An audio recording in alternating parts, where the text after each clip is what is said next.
Hey everybody, Phil with Vigor Training coming at you today. I want to do a little video and talk a little bit about how good is good enough, okay?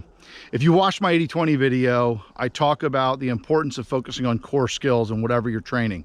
The 80% of my drills, of my time, of my resources go towards those core skills. The 20% goes to everything else I need to know how to do. But to get to that 20%, when I have conversations with people about this, sometimes I get pushback and they say, well, Phil, I got to be able to do this. And the only way to do these skills is to practice them and get better at them. Things like reloads or malfunction clearances or one-hand manipulations or everything else we need to know how to do with the gun that I consider to be a 20% skill.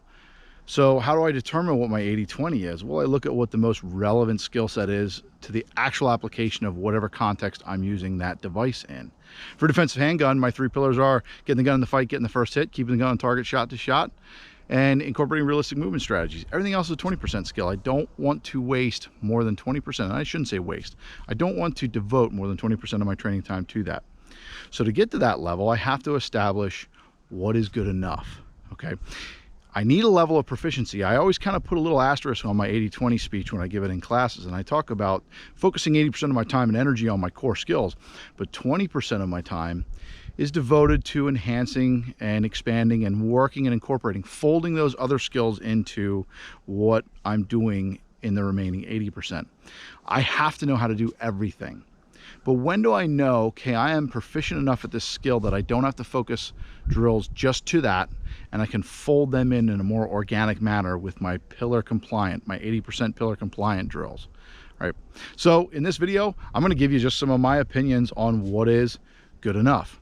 Understand this, there is no real such thing as good enough, okay?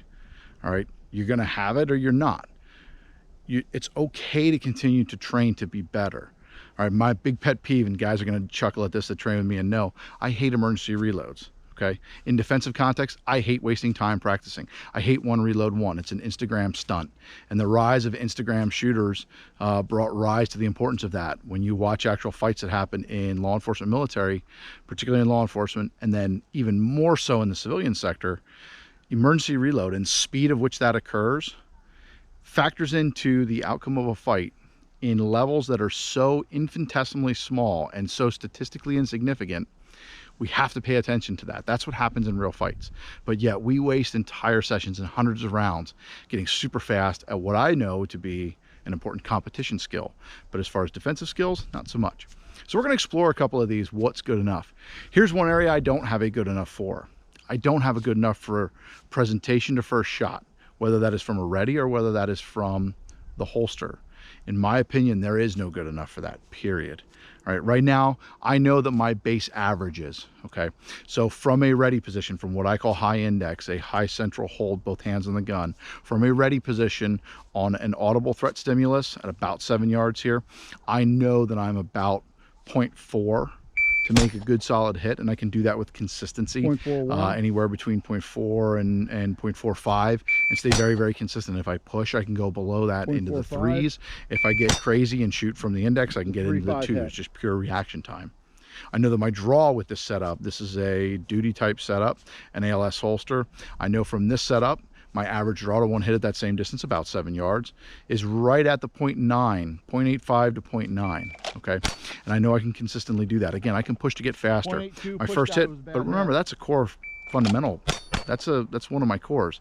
Getting the gun in the fight, getting the first hit, super key. So I'm gonna focus on that. There is no such thing as good enough. But in this video, we're gonna take a look at what is good enough in emergency reloads, malfunction clearances, some of the specialty stuff. Some of that stuff we do, we need to know how to do it. But when we're at a level of proficiency, we should probably move on and get better at what's more important. As a base level of proficiency with the emergency reload, I say this. For most defensive practitioners, about 2.5 seconds. If I can do it within 2.5 seconds, that's a basic level. To me, I hold myself to about a 2-second standard, okay? If I can do it within 2 seconds, I know that I'm at a level where I'm not gonna waste a ton of time focusing on one reload one. Okay, now that being said, if I'm competing, 2 seconds is a slow as molasses rolling uphill in January time. It's terrible. In competition, I want to push that time down much closer to a second or sub-second if possible. But here's the cool thing about this, guys. I don't need to waste training time on the range, and I don't need to waste ammunition to do this. The one reload one IG nonsense, stop doing that. It's stupid. I don't care if your little hero in skinny jeans does it on IG and he's really fast at it. It's worthless in a fight, and it's not actually building your skill. Focus on what's important. Focus on those pillar 80% skills. All right, one reload one, like I said, base level of competency, about 2.5 seconds. A little bit more advanced. My standard that I hold myself to is about a 2-second reload out of normal kit in normal conditions. So we're going to run it a couple times here, see if we can stay under standard. And if I do, I know I'm not going to waste a lot of time. Guys, again, this is for this video. This isn't what I would normally do in a training session. First, I want to show you guys what a 2.5 second reload looks like. So I'm going to try to really push for about a 2.5 seconds, see how close I can get to it.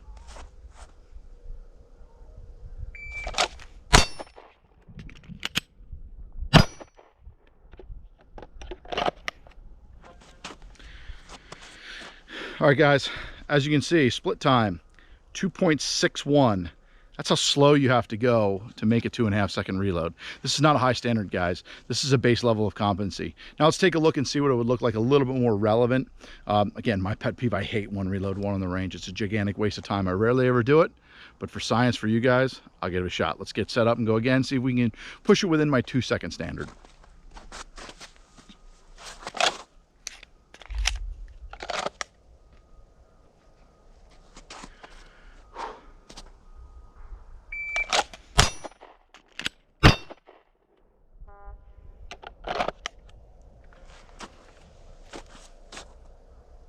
It's nothing special, guys.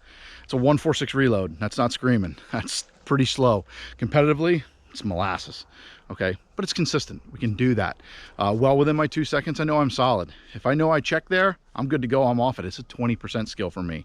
Till I get to that level, till I get to that 2.5 second threshold, or if I hold myself to a little higher standard, that 2-second threshold, I may work it a little bit. I may work 20%, focusing on getting better at that. Okay, once I attain that and I'm at that good enough, even though I hate to say good enough, I scrap it, guys, and I just fold it into my training where it happens organically. Okay, another 20%er. How about malfunction clearance? Do we need to know how to do this? Absolutely, you need to know how to clear malfunction in your handgun. You need to know how to clear all of them, whether you call them levels, phases, stoppages, malfunctions, jams, I don't care. Jam you spread on toast, but whatever you call them, I don't care. You got to know how to do it. But at some point, you reach a level of proficiency and you just need to check yourself to make sure that you're still capable of it. When we see real fights, what we often see happen in the malfunction clearances, there's a lot of other factors like movement happening at the same time, and speed to a malfunction clearance is a 20% skill. We need to know how to do it. Here's one quick way to check it and see how fast you are with your malfunctions. I've got a magazine loaded up with somewhere randomly between 8 and 12 rounds, and somewhere in there are 3 dummy rounds. Okay, 3 dummy rounds, total of 12 with dummy and live mix, your standard ball and dummy. It's going to produce a level 1 malfunction, a malfunction that's cleared by a tap rack and a ready. Okay, I'm also going to, when someone loads my mags for me, if I random load that mag up and toss it in my bag and it gets mixed up, however I choose to do that, I'm going to have my dummy round be the last round in that magazine, because that's also going to check me to see if I can recognize the difference between a malfunction and an empty gun. So as I go through this, I'm not sure where it's going to run out. I can't count it in, pre-stage this. I don't know, okay, well now it's an empty gun. So when I get that click, I'm still going to have to tap rack and attempt to fire my round if appropriate, but guess what? Now it's going to lock to the rear. I need to sense that and recognize that. If I put this check drill in place, I'm get a chance to then see, okay, can I clear those malfunctions? Do I do it automatically without thought? That's the biggest thing for me. I don't chase a big timer. Listen, a tap rack and ready, that should be about a 1-second skill, okay? But I'm not chasing a timer. I don't have a good enough time on this one. I don't set per se a good enough time for this, okay? So let's give it a try. I've got this random load magazine set in the gun. Let's see what we do with it.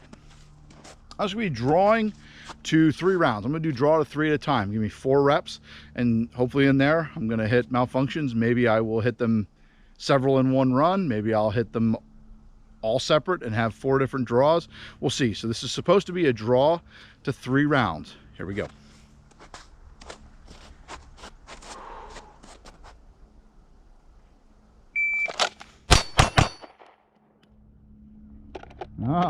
Somebody set me up, nothing in the beginning. All right, here we go.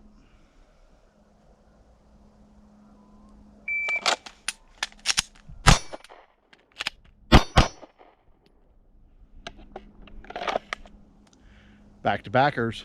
That was pretty messed up. All right, here we go.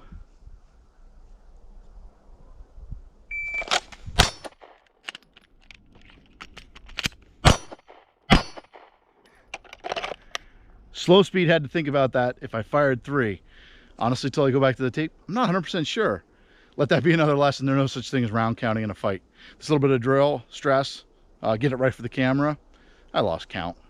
Was it 2? Was it 3? What would Dirty Harry say about that? So now let's take a look at another 20% skill. Firing with one hand, something we need to know how to do, but how good is good enough? What is good enough? What I like to say with one hand is I should be no more than 10% from my two-handed performance at whatever my given stimulus is. So for me at this distance, you've seen it a couple times already in this video. My draw to one shot is about 0.85 to 0.9. So let's run with that 0.9. So my draw to one hit with one hand only should never be more than a second. No more than about a 10% degradation here going to one hand.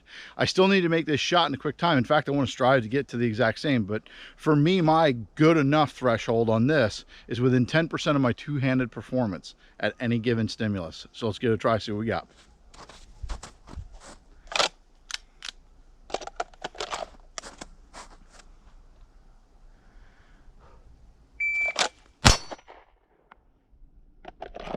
So 0.88.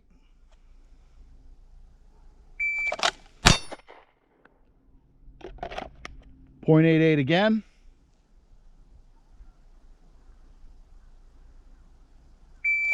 A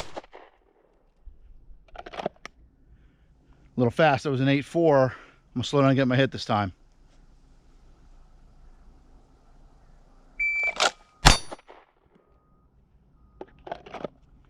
That's consistency.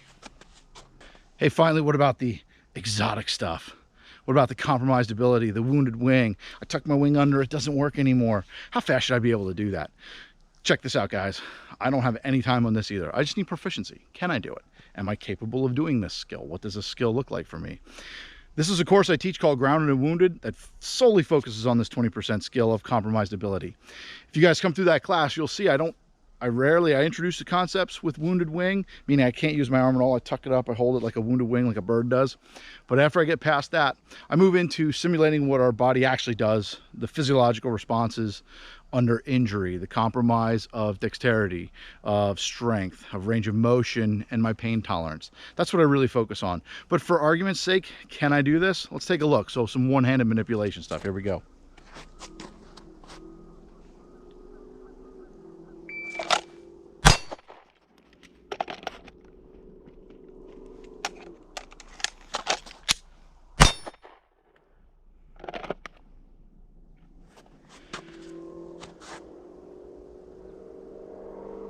It was 6:55. Is that within standard? Well, again, remember I said I don't have a time standard for this. If that happens, I'm bugging out. I'm cooking, I'm gone, okay? It's a 20% skill, guys. You need to know how to do it. It shouldn't take up all of your training time. All right, guys, there you have it. That is my take and my opinion on what's important and what's quote unquote good enough. Remember, there is no such thing as good enough. There's one thing I say in all my classes, and that is this: you can never be too fast, you can never be too accurate. I don't believe you can be either of those two things in the TOO, for all my grammar Nazis out there. All right, can't be too fast, can't be too accurate. No such thing as those two things. However, I need to be smart in the way I train. 80-20, 80% on my core skills, 20% on everything else, and I'd like to pick them up organically. Hopefully this video gives you an idea of where you're at, and if you need to work a little bit more, then take some more time in those 20% skills. Do a couple reps until you start getting that. And remember, most of these 20% skills can really truly be built in dry fire. That's the key. Go dry fire. Don't waste your ammo. Don't waste your time on the range. You got precious time, precious resources. Right now, if you need to buy a case of 9mm, you probably need to remortgage your house. Right? So don't waste your time, don't waste your ammo, be smart in the way you train, and this is a great way to do that. Hey guys, if you like this video, go ahead and click the subscribe button, throw me a comment, let me know, follow me on Facebook and Instagram at Vigor Training. Until next time, be safe.